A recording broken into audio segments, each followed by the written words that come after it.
agricoles doivent aussi se transformer afin de faire face à ces changements dans la modernisation de l'agriculture. Donc, nous sommes inspirés du système land-grant. Et pour cette partie, je voulais même parler plus en anglais parce que c'est une idée vraiment américaine. À la limite, ça existe uniquement aux États-Unis, mais je vais essayer de le dire en français. C'est l'idée que les universités publiques et les institutions de formation publiques sont obligées existent même pour partager, non seulement pour faire la recherche et l'enseignement, mais pour partager les savoir-faire et les connaissances avec les populations rurales. Et je ose dire que probablement, parmi les 4 ou 5 producteurs américains qui sont là, on soit passé par une université land-grant ou ils ont bénéficié d'un land-grant dans leur État pour l'appui technique et autres. Donc, parce qu'il y a beaucoup de land-grants. En général, c'est juste cette idée que les universités et les institutions doivent s'occuper de l'enseignement, la recherche et la vulgarisation. Et au Sénégal, je suis très ravi de dire qu'avec le leadership de Monsieur le ministre de l'Enseignement supérieur et de la Recherche, depuis janvier 2014, il y a une nouvelle loi qui gère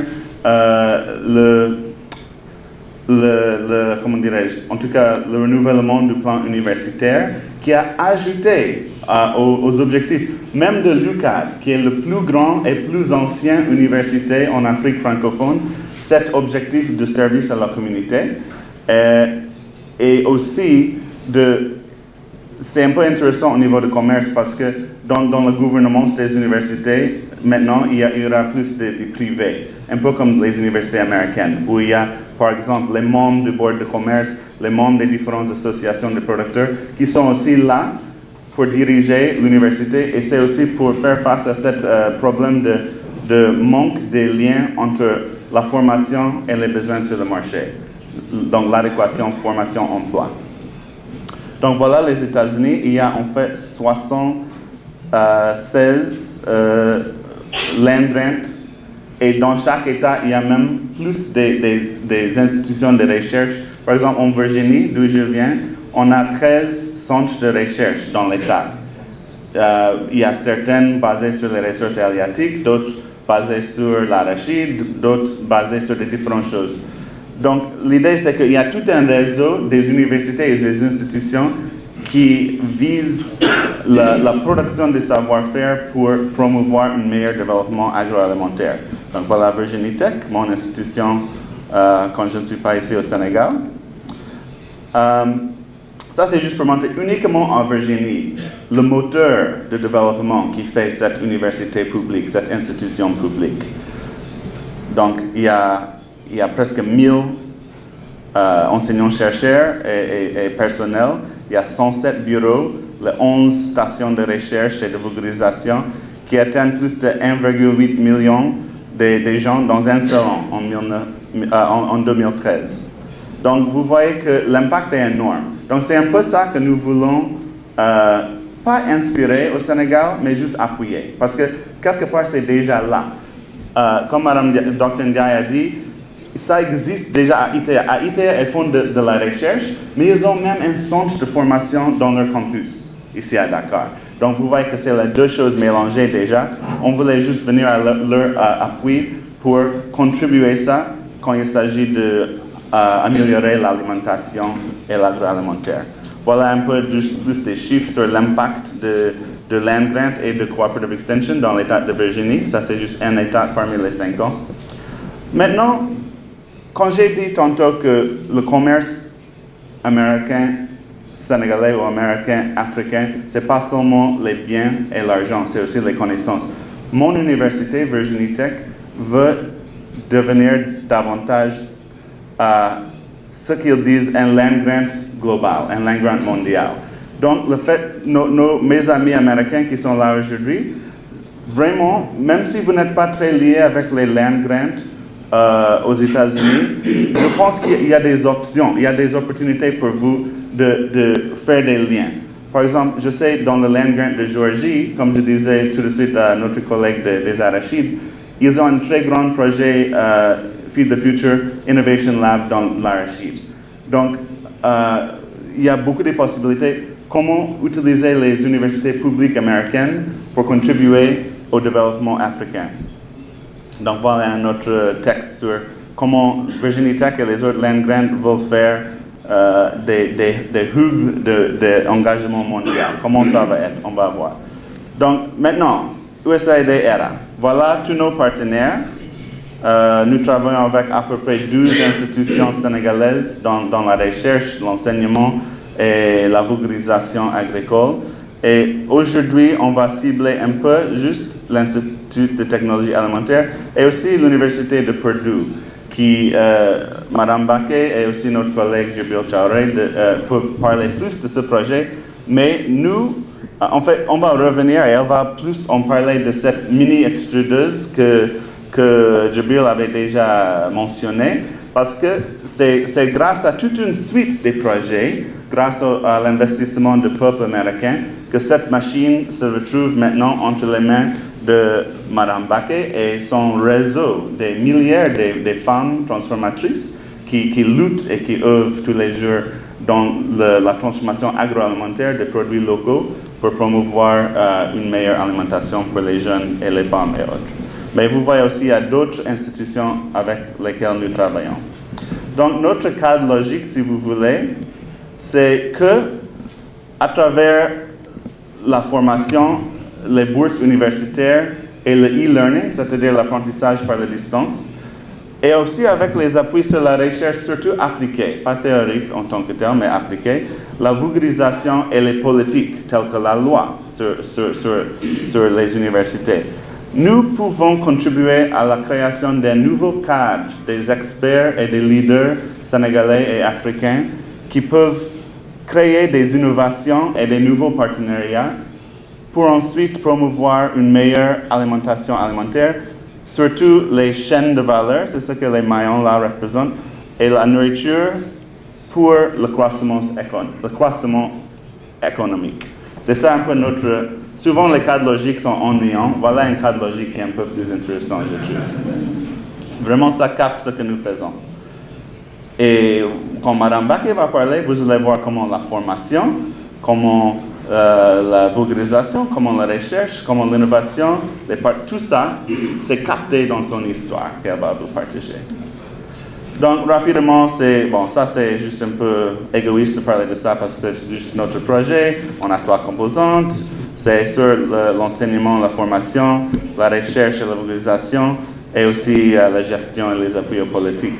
Ça, c'est une chose que, j'ai aimé le fait que même en lançant cette petite panel, Jim avait parlé des partenariats publics-privés. C'est ça aussi notre œuvre. Nous travaillons avec les institutions publiques, mais derrière le rideau, nous voulons faire en sorte que les conditions soient plus favorables pour que ces institutions travaillent avec les institutions privées, même si c'est les petites et moyennes entreprises ou aussi les grandes entreprises, les grandes fondations. Ça, je ne veux pas trop revenir sur ça, sauf le troisième point, l'octroi des bourses d'excellence. Ça, c'est un autre lien qui peut être très pérenne. C'est-à-dire, nous avons donné les bourses à peu près 120 étudiants sénégalais, mais aussi 20 étudiants sénégalais pour aller aux États-Unis, étudier dans les land grants. Donc, peut-être il y a même quelques-uns parmi eux qui ont dû apprendre à faire des liens avec des associations de producteurs dans l'haricot, dans les arachides, dans les autres cultures aux États-Unis. Et ils vont revenir ici au Sénégal pour travailler, pour devenir les leaders de demain. Et ils vont amener avec eux ces liens avec l'industrie et l'agriculture américaine. Mais aujourd'hui, nous sommes là pour plus parler des partenariats publics-privés entre les universités et les différents groupements d'intérêt économique qui travaillent. Surtout, c'est les femmes, mais ça c'est un peu pour revenir à la question à la fin du panel précédent. Pourquoi les femmes? Les femmes ont demandé ça. Et nous sommes aussi dans une politique de promouvoir l'empowerment de la femme. Donc, il y a aussi des hommes dedans, mais comme vous voyez avec Mme Baquet, les leaders sont des femmes. Donc, en gros, ce que nous voulons, c'est les innovations de technologies alimentaires pour promouvoir la croissance économique au Sénégal. On promouvoit des nouveaux... Voilà, c'est Assa Balaria qui a étudié la mangue, en fait, pour revenir aux autres cultures qui ne sont pas représentées ici. Mais elle a étudié le contrôle des mouches qui sont nuisibles à la mangue. Et là, elle est aux États-Unis en train de donner une présentation scientifique. Donc voilà la production de nouveaux cadres d'experts qui peuvent contribuer aux échanges économiques entre l'Afrique et les États-Unis. Plus précisément, dans notre travail de partenariat public-privé, on a la formation. Donc voilà, vous voyez un enseignant-chercheur de l'UQAD qui est spécialiste de sciences alimentaires dans leur école supérieure polytechnique.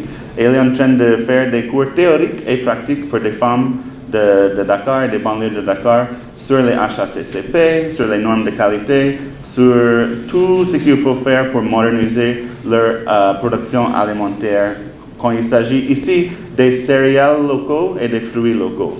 Mais il y a même un membre la présidente d'une plateforme ici à Dakar qui récemment, elle a participé à Trade Hub à Ghana, je pense que c'était au Ghana, ou à Burkina, j'oublie, mais pour acheter les entrants, les produits premiers. Et elle cherche à, n'est-ce pas, acheter des produits sénégalais. Mais, comme Jim avait dit au début, quand il y a des gaps, quand il y a des écarts, ou si elle s'intéresse aux nouveaux haricots qui ne sont pas encore produits, par exemple, au Sénégal, par cette Trade Hub, elle peut aussi avoir accès aux produits sur le marché international. Voilà les contrôles de normes et de qualité dans les unités de transformation pour moderniser un peu la production. Une chose que j'aime, parce que moi j'ai étudié l'éducation des adultes et la vulgarisation. Donc ici vous voyez une dame qui a d'abord acquis des connaissances dans la gestion des productions agroalimentaires, qui est maintenant en train de vulgariser ça à ses proches, à ses pairs. Donc ça c'est très important pour la pérennisation. Et la technologie, le rôle des TIC. Il y a un start-up sénégalais qui s'appelle Mluma, qui est un système online pour gérer aussi l'achat des entrants et aussi de gérer les prix. Donc voilà, à travers notre projet, certaines femmes ont été formées dans l'utilisation de Mluma. Voilà, enfin, nous revenons un peu dans les œuvres de Mme Baquet. Voilà la petite machine. Vous allez apprendre beaucoup plus de ça. Mais je voulais juste vous montrer les aspects de... En fait, tout ça, c'est notre projet in a nutshell. C'est l'éducation et la recherche en agriculture pour la croissance économique.